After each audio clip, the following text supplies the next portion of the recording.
India and Calcutta and all the work that's been done in this wonderful place. So thank you for the opportunity to share with you a little bit about what we teach our students in Australia. There's not much difference about what I'm going to share with you and what we teach our students in Australia too.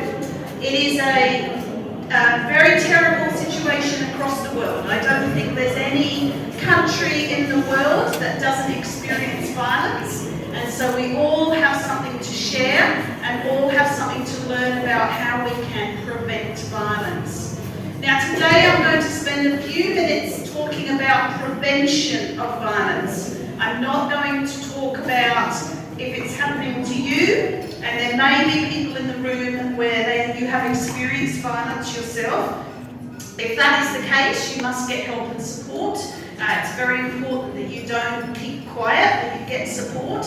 But today's seminar is, I'm not going to talk about that. I'm only going to talk about preventing violence. And I'm also very happy to see that there are both men and women in the room. It is fantastic because whilst victims are often women, the men need to be in the room and need to be collaborators with preventing violence just as much as the women. We all share this opportunity to prevent violence, and we can't do it without the men and we can't do it without the women. So it is wonderful to see so many, both men and women here today.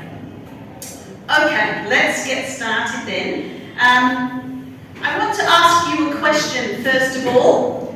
Should everyone feel safe and protected against violence? Do you agree or disagree? No. Put your hand up if you agree. Good. Because it is very important that we do make people feel safe. When you feel safe, you are not afraid of violence. But of course, a lot of people are afraid, and they do think that there is going to be violence. Now, why? Why do you agree? Why did you put up your hand and say, yes, I feel that people should feel safe?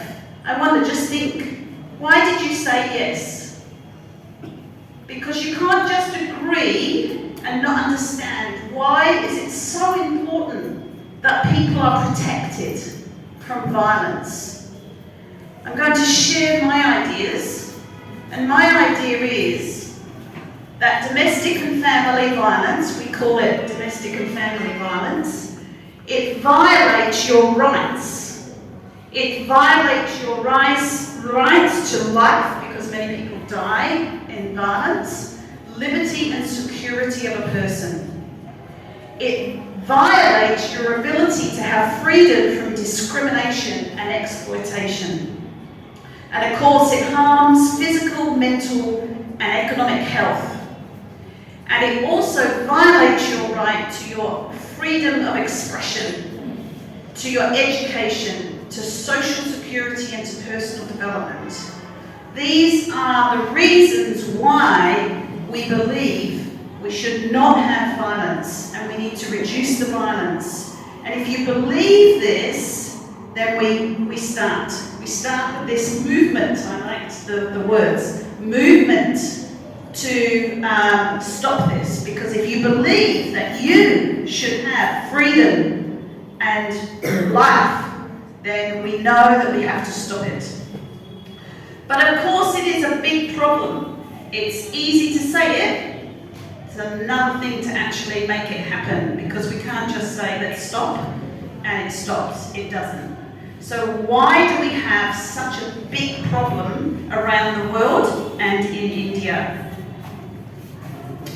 Now, I don't know if you have pens and paper, or if you have something